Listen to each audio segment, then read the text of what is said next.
Bismillahirrahmanirrahim. Assalamualaikum warahmatullahi wabarakatuh. Baik Bapak Ibu yang sempat hadir pada kesempatan ini, saya ucapkan banyak terima kasih. Terima kasih juga saya sampaikan atas kesempatan yang diberikan kepada saya untuk mendefinisikan budaya positif sebagai langkah atau kegiatan aksi nyata pada pendidikan guru penggerak angkatan 9 yang akan saya presentasikan. Baik Bapak Ibu, hal yang akan saya presentasikan di sini adalah konsep utama modul budaya positif, di mana kita akan belajar tentang perubahan paradigma belajar, motivasi perilaku manusia, disiplin positif, posisi kontrol restitusi, keyakinan kelas, kebutuhan dasar manusia, dan segitiga restitusi. Nah, sebelum saya mulai, kita tentukan dulu ada beberapa kalimat di atas, ada 3 kalimat. Kalimat yang pertama, di sini kita akan tentukan setuju atau tidak setujunya Bapak Ibu. Apakah hukuman dapat mendisiplinkan anak? Silakan Bapak Ibu, apakah setuju atau tidak setuju dengan kalimat yang pertama, hukuman dapat mendisiplinkan anak? Tidak setuju. Iya. Kemudian yang kedua, pemberian hukuman dengan hal positif seperti membaca atau membersihkan halaman sekolah dapat meningkatkan disiplin anak. Bagaimana Bapak Ibu? Setuju? Iya, ada yang setuju, ada yang tidak setuju ya. Kemudian saya lanjut yang ketiga, memberikan penghargaan dapat meningkatkan motivasi belajar anak. Setuju atau tidak setuju? Setuju. Baik, semua dari ini akan kita jawab dan akan terjawab secara langsung setelah kita mengikuti pembelajaran dengan paradigma baru. Yang mana yang dinamakan pembelajaran dengan paradigma baru adalah pembelajaran dengan yang dilakukan berdasarkan prinsip pembelajaran yang berdiferensiasi, sehingga siswa belajar sesuai dengan kebutuhan dari tahap perkembangannya untuk mewujudkan profil pelajar Pancasila. Jadi profil pelajar Pancasila sendiri seperti ini Bapak Ibu, mungkin sudah ada semua yang tertera di kelas kita masing-masing. Nah, selanjutnya Bapak Ibu, ini adalah kegiatan kepalan tangan. Seumpama di tangan kanan kita ada sesuatu yang milik kita yang paling berharga.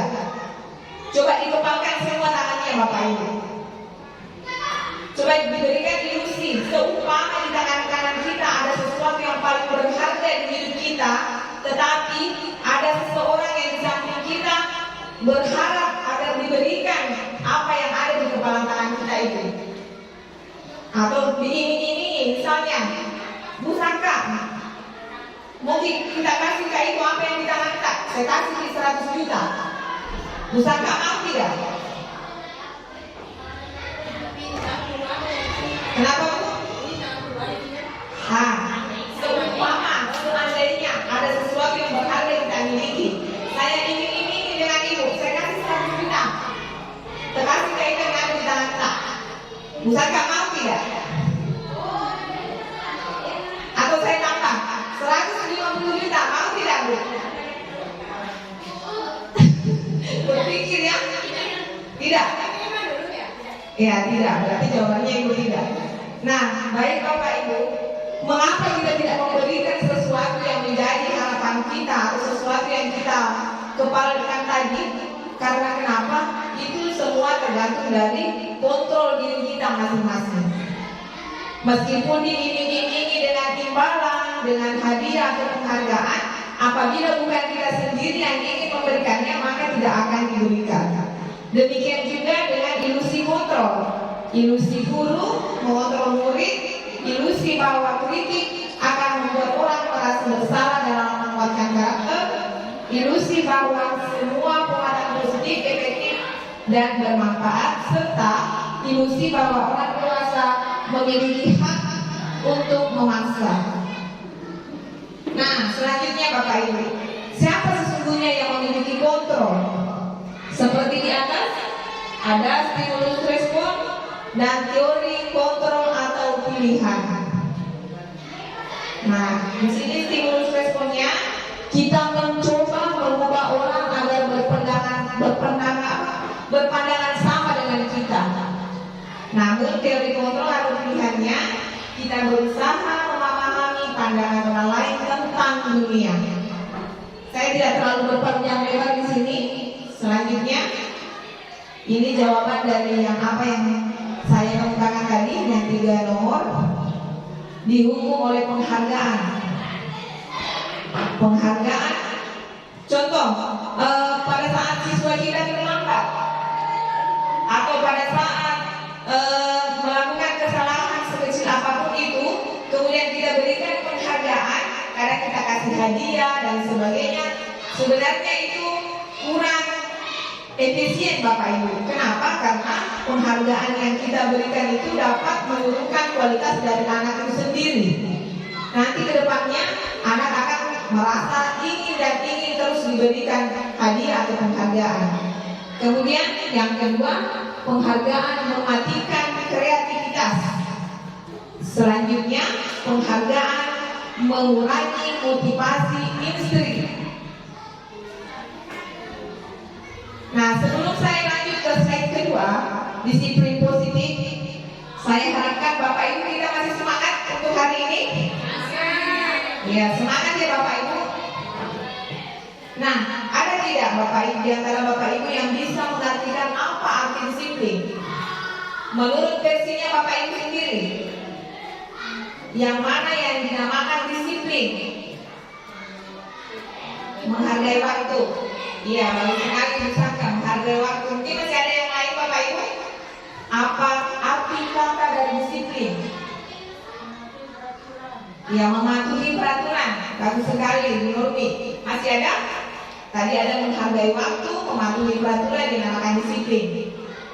Nah, selanjutnya Bapak Ibu diperhatikan, sebagai pendidik, tujuan kita adalah menciptakan anak-anak yang memiliki disiplin diri, sehingga mereka bisa berperilaku dengan mengacu pada nilai-nilai kebajikan universal dan memiliki motivasi intrinsik, bukan ekstrinsik. Kemudian dalam budaya kita, makna kata disiplin yaitu sesuatu yang dilakukan pada orang lain untuk mendapatkan kepatuhan. Kita cenderung menghubungkan kata disiplin dengan ketidaknyamanan. Nah, disiplin positif sendiri merupakan salah satu cara penerapan disiplin yang bertujuan untuk menumbuhkan kesadaran serta memberdayakan anak untuk melakukan sesuatu tanpa paksaan, ancaman, dan juga hukuman. Ini adalah nilai-nilai kebajikan universal Bapak Ibu, di mana nilai-nilai kebajikan itu sudah tertuang pada profil pelajar Pancasila: beriman, bertakwa kepada Tuhan Yang Maha Esa dan berakhlak mulia, mandiri, bernalar kritis, berkebinekaan global, bergotong royong dan kreatif. Mungkin Bapak Ibu bisa berdiri sejenak dulu, kita sama-sama menyanyikan lagu profil pelajar Pancasila. Mungkin Bu Mulyani bisa dipimpin dulu, biar agak tegak, santai kita. Profil pelajar Pancasila.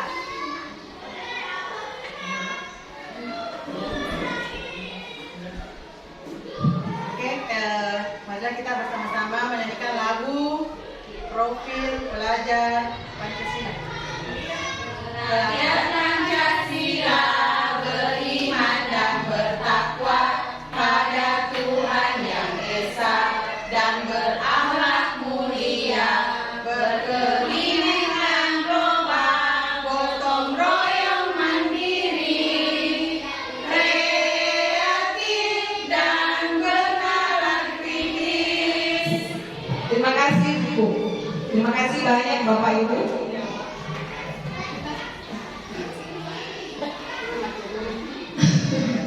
Selanjutnya Saya pindah ke slide ketiga, kebutuhan dasar manusia. Di mana kebutuhan kita sebagai manusia tentunya adalah bertahan hidup. Yang kedua, kasih sayang dan rasa diterima. Yang ketiga, penguasaan. Yang keempat, kebebasan. Dan yang kelima adalah kesenangan. Hal di atas merupakan kebutuhan dasar kita sebagai manusia. Nah, ini menurut Bapak Ki Hajar Dewantara, di mana tadi kebebasan merupakan merdeka. Artinya tidak hanya terlepas dari perintah, akan tetapi cakap membuat diri sendiri, memerintah diri sendiri sesuai pemikiran Bapak pendidikan kita, Bapak Ki Hajar Dewantara. Tidak hanya terlepas dari perintah, namun bisa memerintah diri sendiri. Ini Bapak Ibu, motivasi perilaku manusia, dorongan yang timbul pada diri seseorang secara sadar atau tidak sadar untuk melakukan suatu tindakan dengan tujuan tertentu. Ada beberapa hal di atas. Yang pertama, menghindari ketidaknyamanan dan hukuman, di mana murid melakukan disiplin diri karena takut dihukum. Terkadang ada siswa kita yang selalu datang tidak terlambat. Kenapa? Karena siswa itu tersebut atau anak tersebut takut untuk dihukum. Kemudian yang kedua, untuk mendapatkan imbalan atau penghargaan dari orang lain. Seperti yang saya katakan tadi, bahwa penghargaan itu bersifat jangka pendek, di mana murid melakukan disiplin diri karena ia hanya berharap diberikan imbalan, motivasi satu tingkat di atas motivasi yang pertama. Dan yang ketiga, mengapa untuk menjadi orang yang mereka inginkan dan menghargai diri sendiri dengan nilai-nilai yang mereka percaya. Murid melakukan disiplin karena sadar akan nilai kebajikan.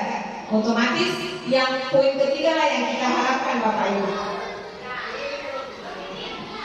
Selanjutnya, konsep disiplin dengan identitas gagal.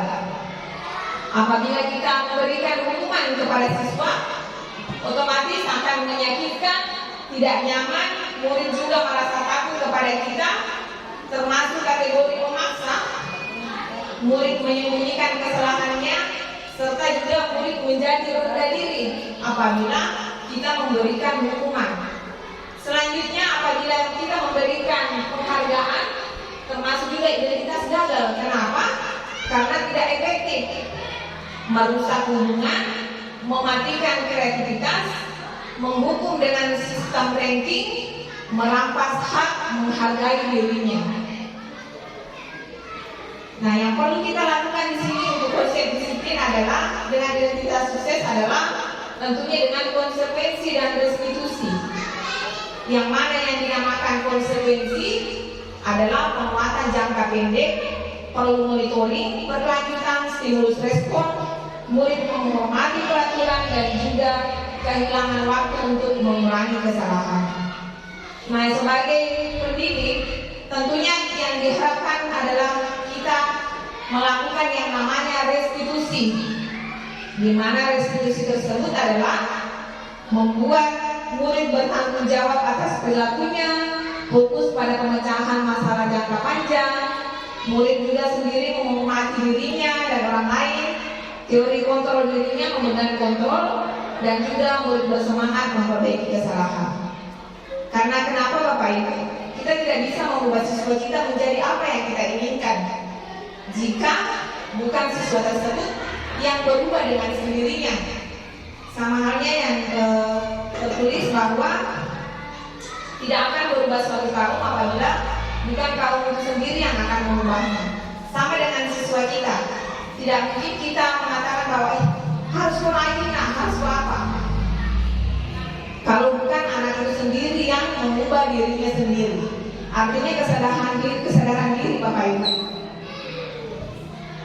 Nah, di sini ada beberapa perbedaan hukuman dan konsekuensi. Ada tindakan guru yang pertama, mencatat 100 kali dalam bentuk kalimat, saya tidak akan terlambat lagi karena terlambat ke sekolah. Bapak Ibu, ini tentunya tindakan kita ini pernah kita lakukan di kelas dan pernah kita suruh murid untuk melakukan hal tersebut. Nah, apakah yang kita lakukan ini masuk hukuman atau mencatat 100 kali dalam buku kalimat, saya tidak akan terlambat lagi karena terlambat ke sekolah. Apakah masuk hukuman atau konsekuensi? Konsekuensi. Baik, yang kedua, lari mengelilingi lapangan basket 2 kali karena terlambat hadir di sekolah. Apakah masuk hukuman atau konsekuensi? Hukuman. Oke. Yang ketiga, murid diminta untuk push up 15 kali karena tidak menggunakan masker ke sekolah. Masuk konsekuensi apa hukuman? Hukuman. Menggantikan kertas tugas teman yang telah dicoret-coret. Diganti kertasnya temannya kalau telah dicoret-coret. Hukuman apa konsekuensi? Konsekuensi. Membersihkan tumpahan air di meja tulis karena tersenggol pada saat belajar. Masuk hukuman apa konsekuensi? Iya, konsekuensi. Selanjutnya, murid disuruh untuk mengenakan sepatu seharian di sekolah karena tidak mengenakan sepatu hitam. Hukuman apa konsekuensi? Hukuman. Selanjutnya yang terakhir, lari mengelilingi lapangan basket 2 kali karena terlambat 10 menit untuk pelajaran PJOK. Bagaimana Bapak PJOK? Hukuman apa konsekuensi? Hukuman. Baik Bapak Ibu, kita lihat jawaban kita. Nah, di sini seperti yang nampak pada slide di atas, bahwa mencatat 100 kali dalam buku kalimat itu termasuk hukuman. Jadi kalau arahannya dari Bapak Ki Hajar Dewantara itu sebaiknya tidak dilakukan karena masuk dalam hukuman, kategori hukuman. Selanjutnya, lari mengelilingi lapangan basket karena terlambat juga termasuk hukuman. Dilarang di semua lakukan itu. Yang ketiga, pusat juga hukuman. Kecuali dia gantikan kertas temannya, termasuk konsekuensi akibat dari apa yang telah dilakukan sendiri. Selanjutnya, membersihkan tumpahan air juga konsekuensi. Nah, lari mengelilingi lapangan basket 2 kali karena terlambat 10 menit untuk pelajaran PJOK masuk konsekuensi, bukan hukuman. Kenapa? Karena lari itu termasuk pemanasan. Ya, saya lanjut Bapak Ibu. Ini konsep disiplin pendekatan restitusi. Inilah yang diharapkan seorang pendidik terhadap siswa-siswanya. Bagaimana cara menanamkan disiplin positif pada murid. Nah, ini adalah kegiatan restitusi Bapak Ibu. Nanti di tahap slide akhir akan dijelaskan lebih lanjut apa itu restitusi. Jadi di sini ada pengertiannya. Proses menciptakan kondisi bagi murid untuk memperbaiki kesalahan mereka sehingga mereka bisa kembali pada kelompok mereka dengan karakter yang lebih kuat. Bagaimana ciri-ciri restitusi? Bisa Bapak Ibu lihat di atas. Salah satunya bukan menebus kesalahan, namun belajar dari kesalahan, memperbaiki hubungan, tawaran bukan paksaan, menuntun untuk melihat ke dalam diri, mencari kebutuhan dasar yang mendasari tindakan dan sebagainya. Saya lanjut lagi Bapak Ibu. Nah, di sini ada tiga kasus yang akan membedakan, ada satu kasus yang membedakan antara hukuman, konsekuensi dan restitusi. Di mana kasusnya adalah siswa sering tidak mengerjakan PR. Apa yang sebagai guru untuk memberikan hukuman? Tentunya guru menghukum siswa hormat bendera selama 10 menit. Itu adalah hukuman seorang guru. Kemudian guru marah dan murid juga menjadi takut. Tidak dipungkiri bahwa kita di kelas apabila siswa berbuat salah, otomatis ada rasa marah kita kepada siswa tersebut. Nah, sedangkan untuk konsekuensinya, guru memberikan konsekuensi untuk mengerjakan PR-nya saat istirahat atau dikerjakan sebanyak berkali lipat. Kemudian guru tegas dan siswa menghormati peraturan. Itu termasuk pada konsekuensi. Yang mana diharapkan kita sebagai pendidik yaitu tentunya melaksanakan restitusi. Apa yang kita laksanakan? Guru menanyakan keyakinan kelas dirinya untuk membantu siswa menyelesaikan masalah. Guru terbuka dan siswa menghormati dirinya dan orang lain. Nah, selanjutnya slide yang kelima Bapak Ibu, posisi kontrol restitusi. persekusi, di mana guru sebagai penghukum, ini penghukum, kemudian pembuat rasa bersalah, guru juga sebagai teman, guru sebagai pemantau, dan yang terakhir guru adalah sebagai manajer. Ini Bapak Ibu contoh di mana guru itu sebagai posisi penghukum, bisa disaksikan dulu.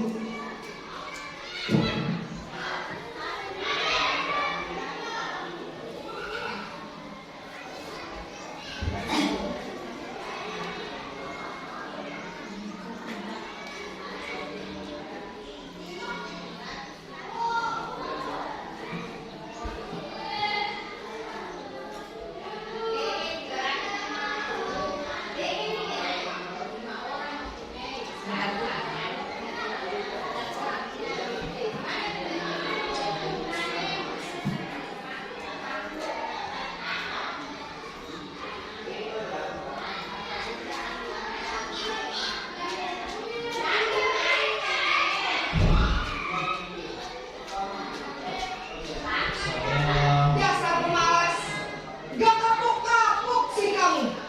Sudah berapa kali terlambat? Sana, kamu keliling lapangan basket 2 kali. Kenapa saya harus keliling lapangan basket, Bu? Kenapa? Kamu melawan ibu. Berani-beraninya jawab. Sudah terlambat, masih berani jawab pula. Sekarang, keliling lapangan basket 5 kali sekalian. Biar kapok. Cepat. Pergi sana ke lapangan basket. Posisi penghukum biasanya berbicara dengan nada tinggi, menghabis, menunjuk-nunjuk, menyakiti, dan menyindir. Hukuman bisa berupa fisik maupun psikis. Ibu dan bapak guru hebat. Dampak yang terjadi pada murid ketika guru berada pada posisi penghukum adalah murid cenderung. Iya, Bapak Ibu, tadi kita sudah saksikan bagaimana posisi penghukum seorang guru yang menghukum siswanya ya. Ada beberapa dampak dari posisi penghukum, yaitu murid jadi pendendam. Kemudian otomatis guru juga tidak menyukai pelajaran yang akan kita berikan kepadanya. Tidak menyukai guru juga. Itu adalah posisi dampak dari posisi guru sebagai posisi penghukum. Selanjutnya yang kedua, posisi pembuat merasa bersalah. Bisa disimak videonya.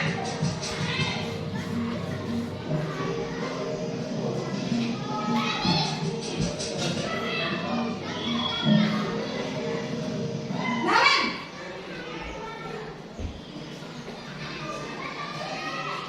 Selamat pagi, Bu. Naren, kamu kenapa terlambat lagi, nak? Ya Tuhan, Naren, kamu senang ya bikin ibu susah ya? Kalau kamu terlambat lagi, nanti ibu yang dituduh bapak sekolah, nak. Disangka ibu tidak bisa membina kamu. Duh, gimana ini? Maaf, Bu. Duh Gusti Naren, kamu suka ya kalau ibu ditegur bapak kepala sekolah? Terus, sekarang ibu harus tulis apa yang di buku absen? Ini kamu sudah sering terlambat loh. Ibu harus apa coba? Maaf, Bu. Maaf sekali. Ya sudah, lain kali jangan bikin ibu susah lagi ya nak ya. Ibu tidak akan kuat lagi kalau kamu begini terus. Bisa jatuhan kalau ibu ditegur bapak kepala sekolah. Sana cepat kelas. Maaf ya, Bu. Maaf sekali. Posisi pembuat rasa bersalah berbicara dengan nada tenang, cenderung lembut. Namun kata-kata yang dibicarakan membuat murid merasa menjadi orang yang gagal, memandang buruk dirinya sendiri, merasa tidak berharga, dan tidak sanggup membahagiakan orang lain. Ketika guru mengambil posisi pembuat rasa bersalah, murid akan menganggap dirinya yang bersalah dan ia akan menyimpan emosi negatif tersebut. Iya. Yang kedua Bapak Ibu adalah membuat rasa bersalah, di mana dampaknya yang bisa kita berikan kepada murid yaitu membuat murid merasa bersalah atau identitas gagal. Kenapa? Karena kita cenderung menyalahkan murid atas kesalahan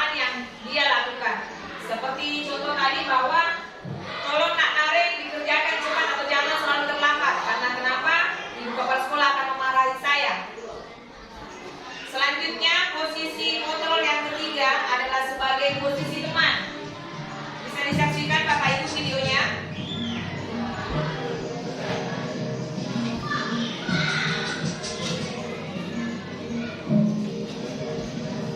Naren,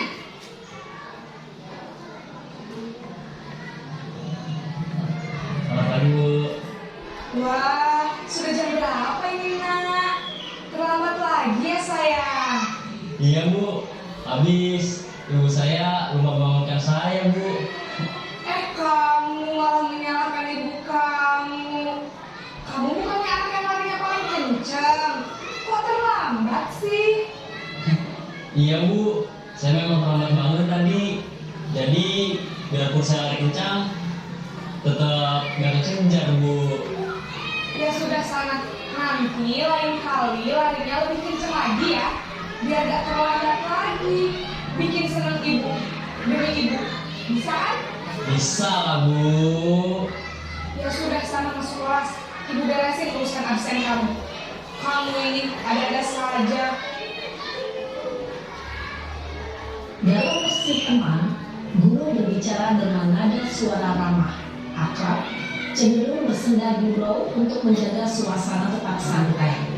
Murid akan merasa senang, aman, dan akrab dengan guru. Identitas yang tercipta adalah identitas sukses atau berhasil.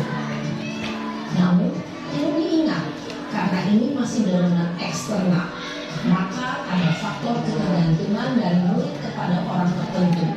Di sini guru absennya, sehingga di lain waktu murid bisa berperilaku baik, namun hanya kepada orang-orang tertentu saja.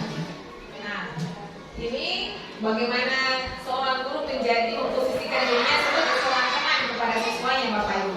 Dampak dari posisi teman sendiri, murid akan bergantung kepada satu orang. Ada faktor ketergantungan tentunya. Kemudian yang kedua, murid tidak bisa mandiri dan tidak bisa berpikir untuk dirinya sendiri. Selanjutnya, posisi kontrol yang keempat adalah sebagai pemantau atau monitor. Bisa dilihat videonya Bapak Ibu.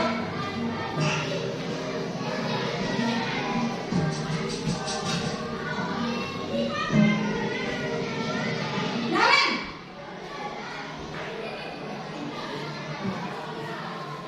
Selamat pagi Bu.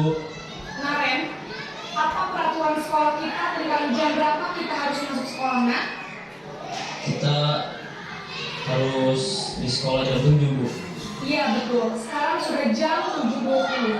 Naren sudah tahu konsekuensinya jika terlambat hadir. Paham Bu, saya harus tinggal kelas pas jam istirahat selama 20 menit. Iya benar, konsekuensinya demikian. Jadi nanti jam 9.30 pas istirahat, kamu harus tinggal di kelas, kerjakan tugas tambahan untuk ketertinggalan kamu, ya? Baik Bu.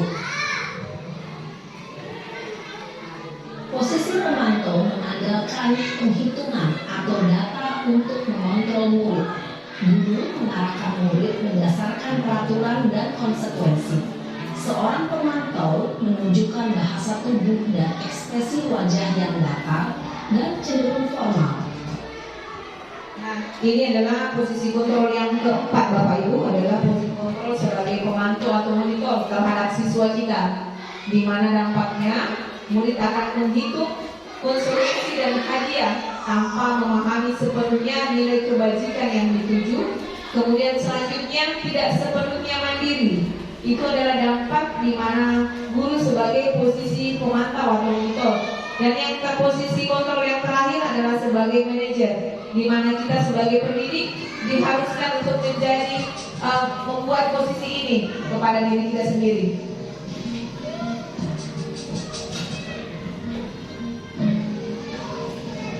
Naren, Sambil menonton sambil dicicipi Bapak Ibu. Siapa tahu mungkin ada di depan. selamat pagi Naren. Maaf Bu, saya terlambat. Iya, sekolah masuknya jam 7, sekarang sudah jam 7.20. Jadi sekarang bagaimana ini Naren? Maaf Bu, saya lupa setel alarm saya semalam. Baiklah, menurut kamu, keyakinan sekolah yang mana yang perlu kamu tingkatkan? Menghargai diri sendiri dan orang lain mungkin ya Bu. Setuju. Jadi, apakah Naren meyakini prinsip saling menghormati tersebut? Iya Bu, saya meyakininya. Apakah Naren bersedia memperbaiki masalah keterlambatan ini? Bersedia Bu. Bagaimana kamu akan perbaiki masalah keterlambatan ini? Saya akan coba untuk tidak lupa menyetel alarm saya Bu. Baik, kalau Naren lupa menyetel alarm di rumah, ada orang yang kira-kira bisa bantu mengingatkan tidak? Ada Bu, kakak saya, Kak Emma. Ada lagi selain Kak Emma? Selain Kak Emma, ada ibu saya. Baik, jadi yang mengingatkan Naren adalah Kak Emma dan ibu kamu ya? Kira-kira akan mulai start alarm kapan Naren? Setelah pulang sekolah, akan segera saya lakukan. Baik, jadi Naren akan setel alarm untuk bangun besok pagi dan akan diingatkan oleh kakak dan ibu dan Naren ya. Ada lagi yang mungkin perlu dilakukan Naren agar tidak terlambat bangun lagi. Tidak ada Bu. Baik Naren, terima kasih untuk udah sama kamu. Sekarang kamu perlu kembali ke kelas untuk belajar. Baik Bu, terima kasih. Posisi manajer adalah posisi kontrol yang disarankan untuk membimbing murid memiliki sikap disiplin yang positif, yaitu murid yang mandiri, bertanggung jawab, dan dapat memecahkan masalah. Tujuan dari posisi ini adalah agar murid dapat berefleksi atas tindakannya. Guru akan lebih tulus memberikan pertanyaan-pertanyaan bermakna, sehingga membuat murid dapat belajar dari kesalahannya dan mencari sebuah solusi untuk menyelesaikannya. Ibu dan bapak guru hebat, setelah mengamati adegan kelima posisi kontrol tadi, kira-kira posisi mana yang paling ideal? Nah, Bapak Ibu, setelah kita saksikan tadi ada 5 posisi kontrol. Nah, menurut Bapak Ibu, posisi kontrol yang mana yang paling ideal? Tadi ada posisi kontrol sebagai penghukum, kemudian yang kedua sebagai pembuat merasa bersalah, yang ketiga sebagai teman, yang keempat sebagai pemantau atau monitor, dan yang kelima sebagai manajer. Menurut Bapak Ibu yang mana yang paling ideal? Ya? Iya, jadi yang paling ideal dari kelima posisi kontrol adalah posisi kontrol guru sebagai manajer. Tapi tidak dipungkiri bahwa dari kelima posisi kontrol ini semua pernah kita lakukan. Otomatis pernah kita menghukum. Kemudian yang kedua pernah menjadi teman, pernah menjadi pemantau, dan juga pernah menjadi manajer.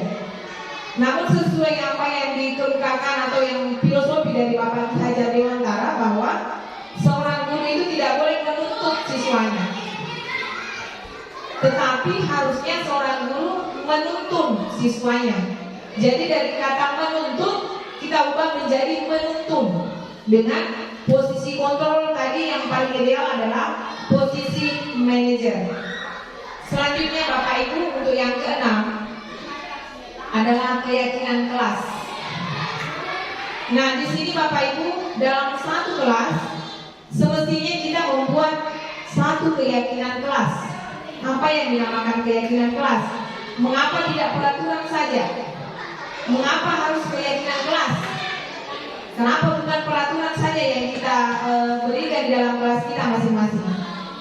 Ya, ini ada pertanyaannya juga, mengapa kita mempunyai peraturan tentang penggunaan helm pada saat mengendarai kendaraan roda 2 atau motor? Mengapa kira-kira ada aturannya mengatakan bahwa kalau kita mengendara harus memakai helm? Karena itu semua demi keselamatan kita tentunya ya. Selanjutnya, mengapa kita memiliki peraturan tentang penggunaan masker dan mencuci tangan setiap saat? Itu demi menjaga kesehatan kita Bapak Ibu. Selanjutnya, keyakinan kelas. Kenapa bukan peraturan? Harusnya yang kita buat adalah keyakinan kelas. Kenapa keyakinan kelas? Karena keyakinan kelas itu bertujuan untuk mendukung motivasi intrinsik kembali ke nilai-nilai atau keyakinan-keyakinan lebih menggerakkan seseorang dibandingkan mengikuti serangkaian peraturan-peraturan. Ini Bapak Ibu. Dari peraturan kelas menjadi keyakinan kelas. Pada lingkungan positif akhirnya menciptakan budaya positif.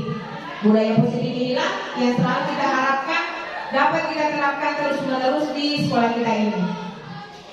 Yang mana yang dinamakan peraturan kelas? Beda peraturan kelas dengan keyakinan kelas. Contoh dari peraturan kelas yang sering kita berikan kepada siswa di kelas adalah buanglah sampah, jangan buang sampah sembarangan. Nak. Itu termasuk peraturan kelas. Tetapi yang kita harapkan adalah keyakinan kelas, di mana keyakinan kelas itu mengandung nilai-nilai universal. Kira-kira apa keyakinan kelas kita dari peraturan kelas ini yang bisa terbit atau yang bisa muncul? Jangan buang sampah sembarangan. Keyakinan kelasnya adalah menjaga kebersihan kelas. Karena kalau bunyinya jangan buang sampah sembarangan berarti dia masuk peraturan. Kalau keyakinan kelasnya bunyinya adalah menjaga kebersihan kelas. Itu pun nanti akan terbit, ada yang terlihat, ada yang nampak. Yang mana yang nampak itu tadi buang sampah sembarangan, kemudian dipungut sama temannya. Itu adalah yang nampaknya. Sedangkan yang tidak terlihat, kadang anak-anak mengerjakan atau membersihkan kelas tanpa ada arahan atau disuruh dari bapak ibu gurunya. Nah, bapak ibu, di sini ada peraturan kelas. Kemudian akan kita munculkan keyakinan kelasnya. Selalu kembalikan buku ke tempatnya. Itu termasuk pada peraturan kelas. Kira-kira keyakinan kelasnya apa? Selalu kembalikan buku ke tempatnya. Nah, coba kita pikirkan keyakinan kelasnya kira-kira apa Bapak Ibu? Untuk poin pertama, keyakinan kelasnya selalu kembalikan buku ke tempatnya. Berarti keyakinan kelasnya kita memberikan tanggung jawab terhadap siswa tersebut. Usahakan habis bukunya dipakai disimpan kembali ke tempatnya. Berarti keyakinan kelas yang muncul adalah rasa tanggung jawab. Selanjutnya, dilarang mengganggu orang lain. Iya, keyakinan kelasnya adalah menghargai orang lain. Itu adalah nilai-nilai universal ya Bapak Ibu. Selanjutnya, hadir di sekolah 15 menit sebelum pembelajaran dimulai. Iya, tertib dan juga disiplin. Selanjutnya, dilarang melakukan kekerasan. Nilai universal yang ada di situ atau keyakinan kelasnya apa kira-kira Bapak Ibu?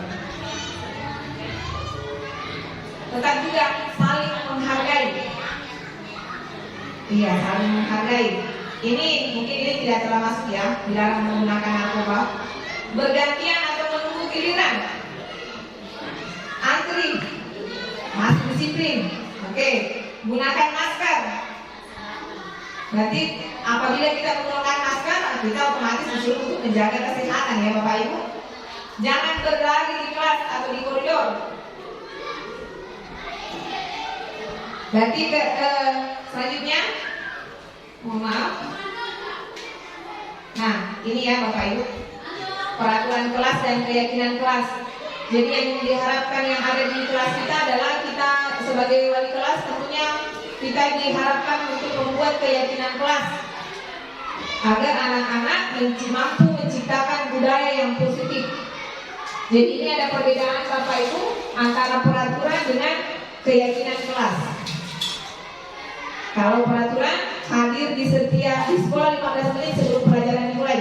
Sama halnya kalau peraturannya berdoa sebelum dan sesudah belajar. Itu masuk peraturan. Keyakinan kelasnya adalah iya, beriman dan bertakwa tentunya. Mantap Bu Saka. Nah ini Bapak Ibu, bagaimana pembentukan keyakinan kelas.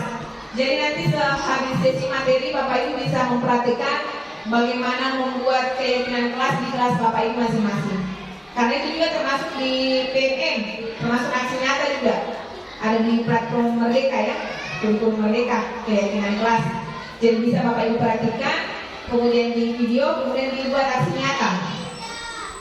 Nah ini Bapak Ibu, bentuk dari keyakinan kelas lebih abstrak dari peraturan, kemudian sedikit saja akan mudah diingat. CD ini Bapak Ibu lebih gampang dengeran anaknya. Selanjutnya berupa pernyataan universal sesuai dengan kondisi kelas dan sekolah agar mudah diterapkan. Dibuat dalam bentuk positif serta semua warga kelas atau sekolah dilibatkan dalam membuatnya. Jadi otomatis semua warga sekelas ya, siswa kita dengan kita sendiri. Ini adalah panduan dalam membuat keyakinan kelas di kelas kita masing-masing. Nah, sebagai yang terakhir adalah segitiga restitusi. Yang mana yang dinamakan dengan segitiga restitusi Bapak Ibu? Restitusi adalah proses menciptakan kondisi bagi murid untuk memperbaiki kesalahan mereka sehingga mereka bisa kembali pada kelompok mereka dengan karakter yang kuat.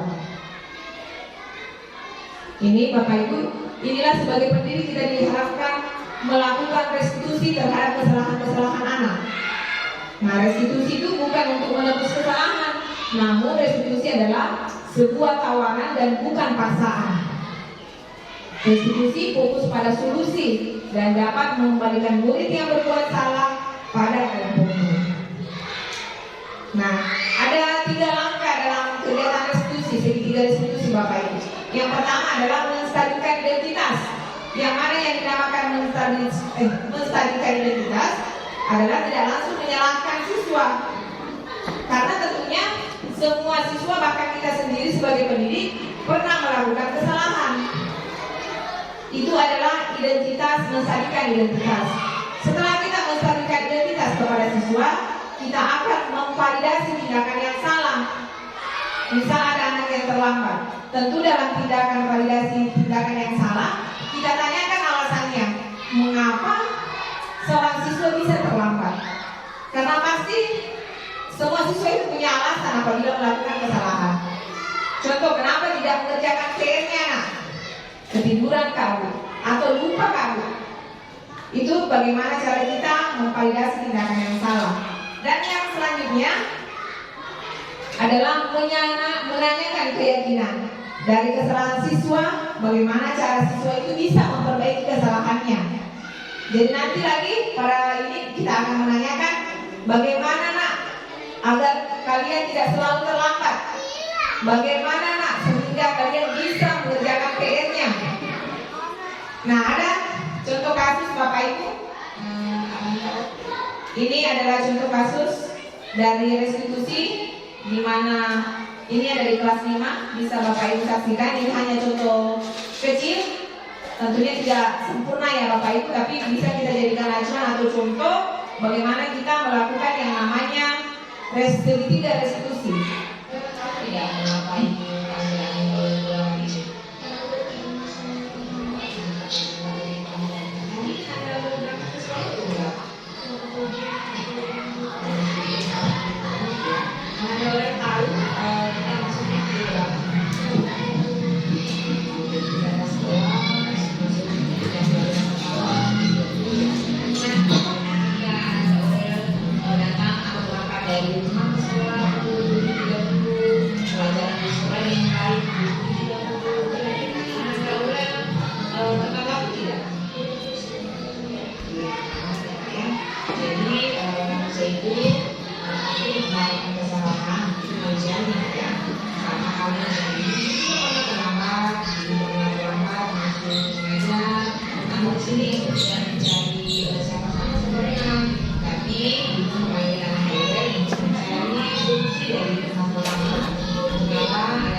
boleh kira-kira jika Anda masih ingat atau yang selama ini sama, langkah-langkah apa yang Anda boleh tempuh agar tidak diulang lagi?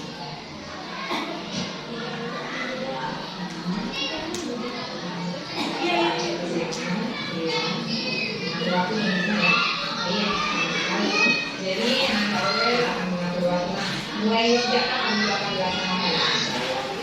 Salah besok ya. Baik, Anda boleh di sini akan mendoakan agar Anda boleh tetap menjadi anak yang selalu mematuhi pelajaran yang ada di sekolah, saat mengenalkan guru, serta selalu meminta dan tidak menganggap lagi keyakinan masanya ya. Makanya Anda boleh. Iya, baik Bapak, itu adalah salah satu skenario kasus dari institusi. Saya mengangkat seseorang anak yang terlambat datang ke sekolah. Jadi apabila ada siswa yang terlambat masuk di pelajaran dan sebagainya, jangan langsung dihukum. Tetapi biarkan masuk saja dulu. Nanti setelah masuk, kemudian kita panggil ke ruangan. Nah, nanti di ruangan kita hadapi berdua saja dengan siswa tersebut. Nah, disitulah kita akan laksanakan yang namanya segitiga restitusi, yaitu yang pertama tentunya dengan menstabilkan identitas.